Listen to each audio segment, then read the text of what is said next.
చూస్తుంటే ఒక్కొక్కరు ఒక్కొక్క పవన్ కళ్యాణ్ లాగా ఉన్నారు ఇక్కడ. ఎంత జోషు, ఎంత అభిమానం.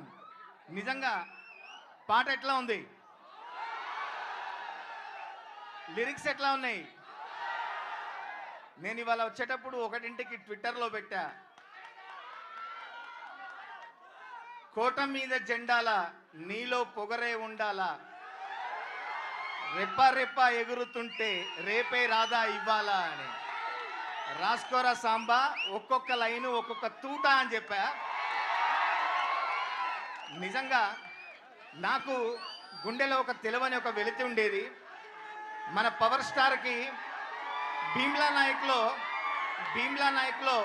2 పాటలు రాసినా కూడా, మంచి పాటలు రాసినా కూడా ఒక డాన్స్ నెంబర్, ఒక హిట్ నెంబర్ రాయలేదే అనే ఒక లోపల ఉండేది.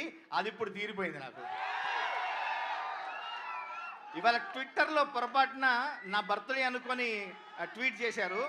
నేను నా బర్త్డే కాదని చెప్పాను, కానీ నా బర్త్డే జరుపుకున్నా ఇంత సందడిగా జరుపుకోలేనేమో నేను.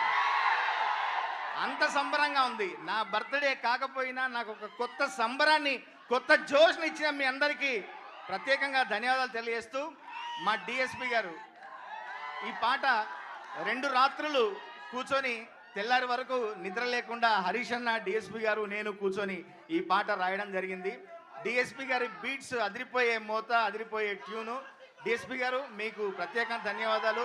హరీష్ అన్న అంటే, పవన్ కళ్యాణ్ గారు అంటే మీకు ఎంత అభిమానమో మీరు చాటుకున్నారు. మరొకసారి ప్రత్యేక ధన్యవాదాలు సార్. ఇంకా మన కల్ట్ కెప్టెన్ గురించి ఏం చెప్పాలి, మన పాటలోనే చెప్పాము, ఎక్కే దిగే కిక్కులో నా దక్కేదేముందే, అరే సచ్చేదాకా కిక్కే ఉండాలే,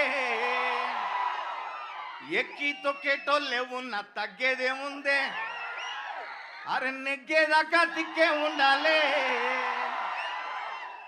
ఎవరో ఏదో అన్నారని, మన సినిమా గురించి మాట్లాడుతున్నారని ఎక్కడ మనం తగ్గేది లేదు. మన సినిమాను ఉగాది రోజు, కొత్త సంవత్సరం నాడు కొత్త జోష్తో, కొత్త సంబరంతో మనం జరుపుకుందాం అన్న. మరొకసారి ప్రత్యేక ధన్యవాదాలు తెలియజేసుకుంటూ, నాకు ఇట్లాంటి అత్యద్భుతమైన పాట ఇచ్చినందుకు మా మైత్రి మూవీ మేకర్స్ గారికి, రవి గారికి, నవీన్ గారికి ప్రత్యేక ధన్యవాదాలు తెలియజేసుకుంటూ, మా గార్జియస్ రాశికి కూడా ప్రత్యేకంగా ధన్యవాదాలు తెలియజేసుకుంటూ, thank you very much. Thank you Kasila Samanna, thank you so much. ఇప్పుడు బ్యూటిఫుల్ రాశి గారు మాట్లాడతారు.